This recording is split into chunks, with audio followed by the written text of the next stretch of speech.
Alright, today I'm back on the road to get another 5 questions answered from another Kung Fu master.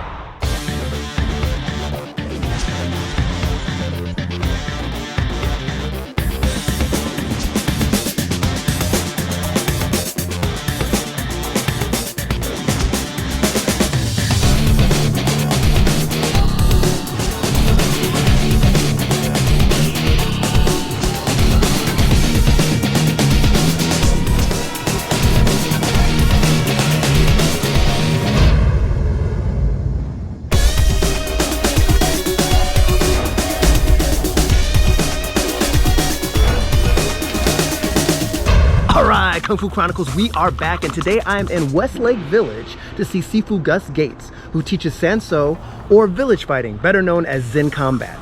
Takes a village. Hillary Clinton. I'm sort of into politics.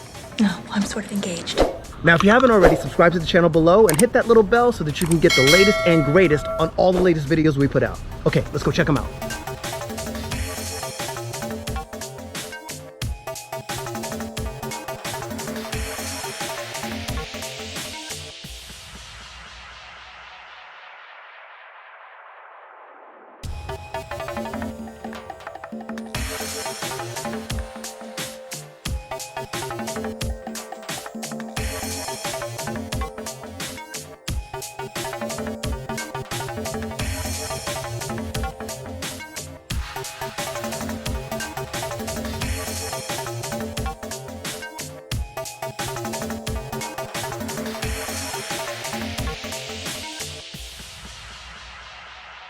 Alrighty, so I'm here with Sifu Gus Gates, and he's the head instructor here at the Village with Gus Gates, correct? All right, thank you so much for having me, Sifu Gates. All right, yes sir, thank you so much. So let me just start off by kind of introducing you to the audience and kind of giving them a little history of your Kung Fu background, how you started, and just... Okay, yeah, I started a long time ago. Actually, my very first martial art was Taekwondo, and then I did it for like 6 months. Nice. I was training with some ex-vets, and they were just bad. I mean, good dudes, really strong fighters.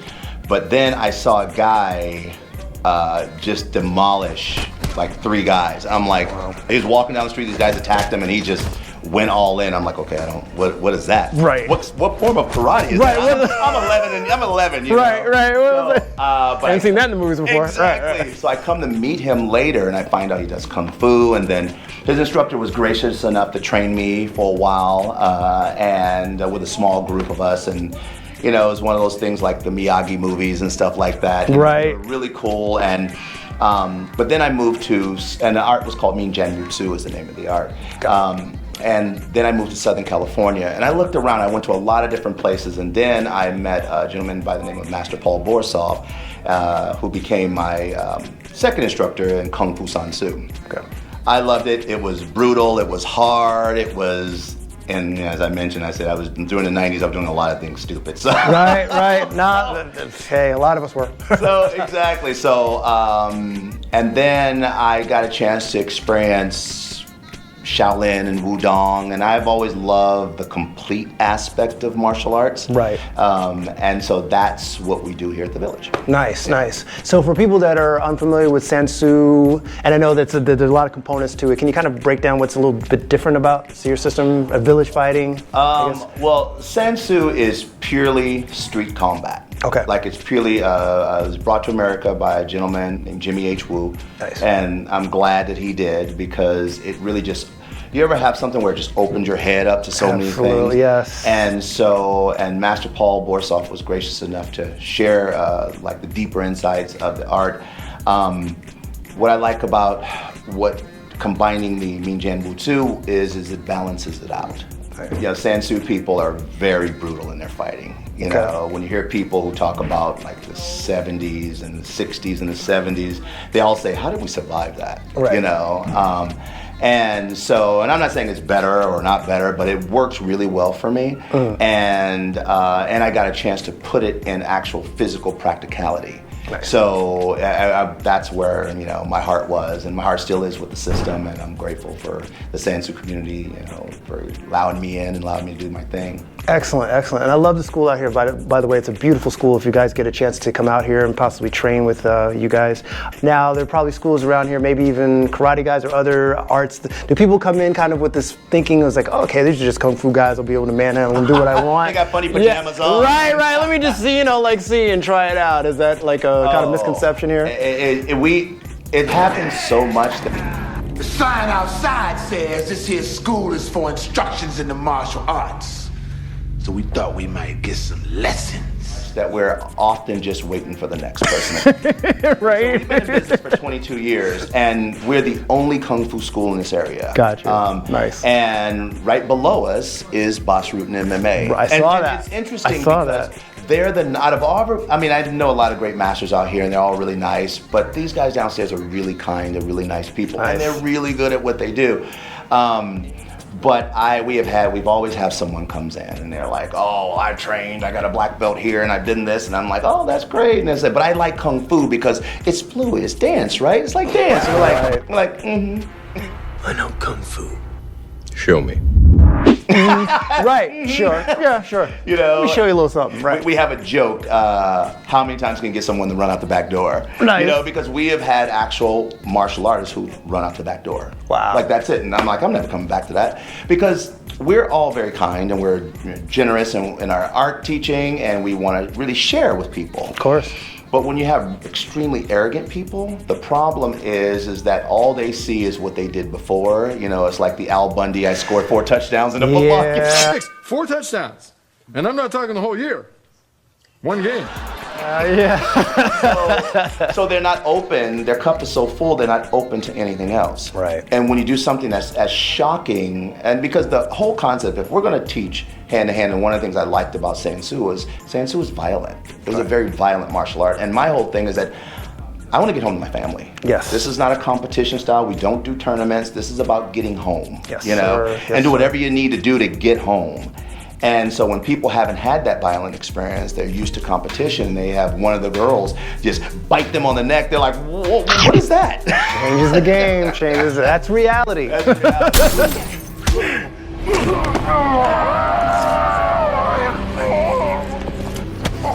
Do you think there are a couple of quick techniques, maybe self-defense techniques you might be able to show me that are basic to your system? Absolutely. Okay, awesome. Let's say if someone comes up and grabs you by the throat, right? Mm-hmm. So Luis comes up, grabs you by the throat, right? And what I'm going to do is I'm going to strike, just come down with one hand and strike up with the other. Just a very quick motion. So he comes, right? And I'm going to pull this hand down, which pins him into me. Right. And this hand as he's coming down, but I want to do it as he's coming down. As he's coming down, then I strike him right under the chin, right? Which affects the spine, disables the body, and then goes right through the throat. Let's say if you grab me with the right hand to the throat, right? So I'll be like, no, right to the groin, right? Or same kind of concept, grab, use poke to the eye. And the objective is direct, be direct. So if he grabs, I don't want to sit there and say, well, I don't want to sit there and gather my weight and balance myself. What I want to do is gather myself, and he hits, and then I balance here, and then from there, as my heel goes down, boom, I go directly in. And so it really happens. I'll pop him to the torso to represent the eye strike. Sure. So he comes here, and I go, bang! I go that fast, just really that fast, and then I run. Let's say if he grabs me from behind. So one of the things about bear hug is, and I'm a little bit bigger than Luis, so what I want to do is I want to break him down. I don't want to just do one magical move. So I'm going to stomp, hammer, right? And if I want, I can bring him around. Right. Something like that. If he lets you go, then you run, obviously. Right. So he comes, right, grabs, boom. I set myself, there's the foot. I break the foot, right? Now, this alone will loosen him up. And then I want to hammer, growing, and then I'm going to run. So we don't do block, attack.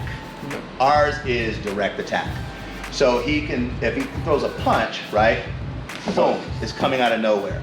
And that's the objective. We don't want to trade punches. If he throws right and left, I don't want to go 1, 2, 3. I don't want to do that. That's not something I want to do in our system. What I want to do is I want to learn how to go boom and hit them that way and attack. Learn how to move on different accesses in the game. So I have a self-defense thing on my channel called Are You Safe?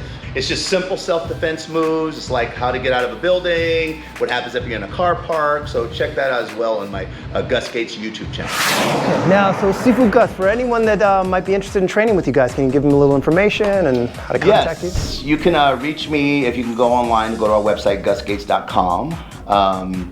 And I'm on Instagram as Village Sifu and on Facebook as Gus Gates. Nice. The best way to reach me is just go to the website. You can actually email me there. You can join our mailing list and all that stuff. We're in Westlake Village here, so if you want to reach me, if you want to call me, 818-865-0555. You guys have a feature that I like on your YouTube page, the King Kong Palm.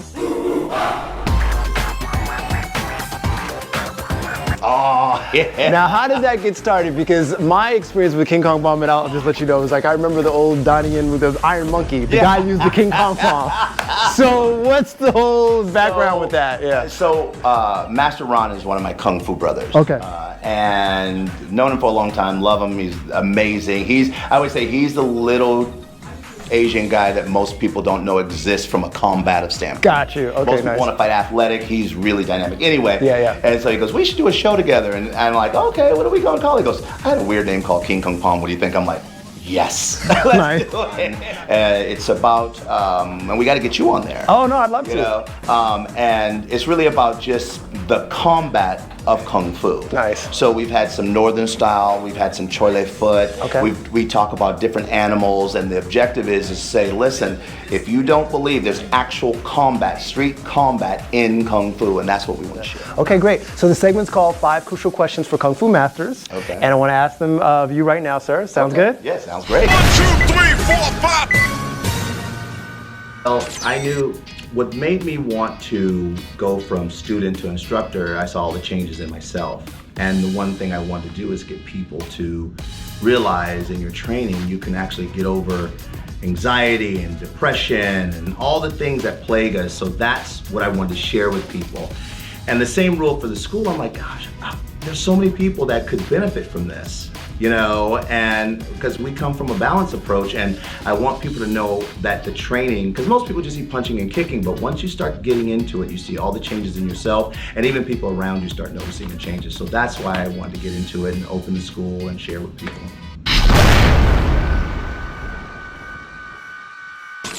MMA, you know, I have, Boss Room's my neighbor, and I just think that, those guys are amazing at what they do. One of the things I do love about, and I've had masters go, well, MMA has destroyed martial arts. I go, no, actually MMA hasn't. I go, martial arts come from martial, war, right? And so if we've gotten comfortable as instructors, then we need to become uncomfortable and get back to the war component. Do I believe that some of my Kung Fu brothers have gotten comfortable? Yeah, I do. I do think they've gotten comfortable. Because guess what? This comes from, your style of Kung Fu comes from war. Look at historical records. It'll tell you that. And so I love that fact. I love that fact of doing it. Do I want to compete in octagon? That's not what our art is for. Our art is for if you have to get someone off you from who can't wait to get back to a level 4 yard in San Quentin, and you got to get home to your family. That's who we're dealing with.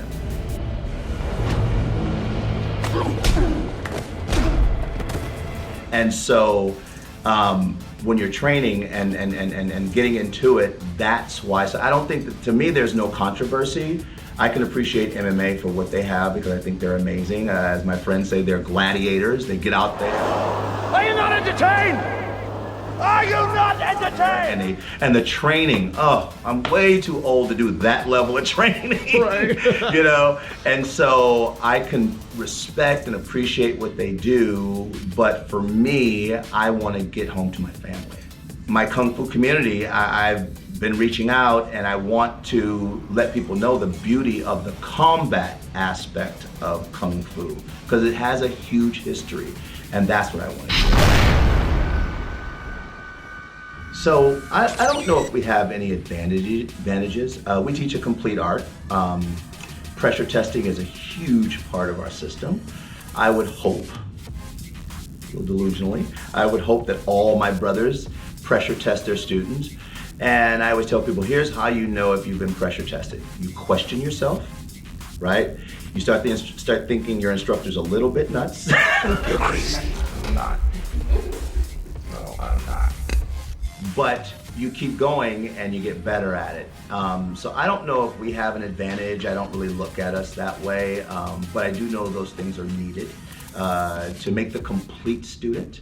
You know, if I get in shape, I can also get out of shape. Trust me, I've done that one before. You know, but the one thing I learn is when it comes to time fighting, people say, well, you know, you got this, you got that.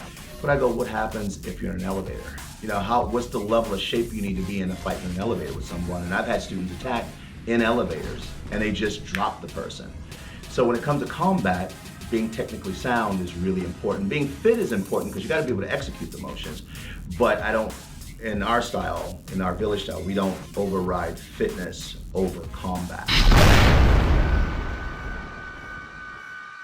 Being a man of color teaching an Asian art, I gotta tell you, I've had a great experience. I love this. One of the big things that Kung Fu has really done is really help people get to know themselves on a much deeper level. And I've been to China and trained and all these different things, and they've just been so gracious and kind to us over there. And even here in America, they've been really nice and really kind. My wisdom for anyone would be do Kung Fu, and I'll tell you why, because you get to know yourself. You know, once you get past the fighting, because the fighting tests you, I would say it shakes your fence, you know, but then you get to know yourself on such a deep level. You get to know, do you fall apart all the time? And then here are the tools to put yourself back together, and then when you train it over and over, and it's just, to me, it's just beautiful. Art. People are like, oh, the gracefulness. I'm like, yeah, the grace is beauty. I go, but I love when people get to know themselves, or they say, gosh, everyone around me start to notice that I'm different now. I'm not as edgy, I'm not as, you know, insecure, I'm not as this. And I go, that's from the training. One other thing. If you are serious about this, know what a complete system is. Get out there and do what I did. Hunt and search and do whatever it takes. And the hard part, my Zen teacher said something to me. He goes, you have been on your own for a long time. And what that meant to me was you have gone around and you've pieced things together and you had an instructor who was really good and you made yourself a much better instructor, a much better practitioner. And my words of wisdom is grind. Have your main instructor, but really don't waste your instructor time. Really give him 120% all the way through and through, and you'll see the benefits of that. So I love forms. My history, and especially when I practice Kung Fu San Soo, they don't practice forms a lot. We practice more. Our training is 60% combat and about 40% is everything else. And sometimes, depending on what your level is and where you are, you'll practice more and more hand-to-hand combat. So is form practical? Yeah, but I was always trained under the impression that there was fights before there was forms. And I think that once you understand your basic fundamentals and you get into the practicality of it, then you go to form, and form actually gives you that secret sauce in linking movements together. Some people have you do forms for 10 years, we just don't, that's not us, you know? We have, forms for us are kind of like, and I know some people gonna hate this, form for us is kind of like warm up. You know, they're kind of like warm up for us. And then we get to the purpose of our training, you know? And then we'll do some meditation at the end. But forms, I think they're very practical. I think, but you're not gonna learn how to fight by only doing forms. So there we go. Another 5 questions answered with another great Kung Fu master. Keep checking in for the next time we do this. And of course, comment below on the questions you'd like to have answered in the next go-round. And keep up with me on all my social media right here. Thanks again to Sifu Gus and his students for being a part of this video. Hey, this is Sifu Gus, and thank you for watching Kung Fu Chronicles. See you in the next round, and keep punching.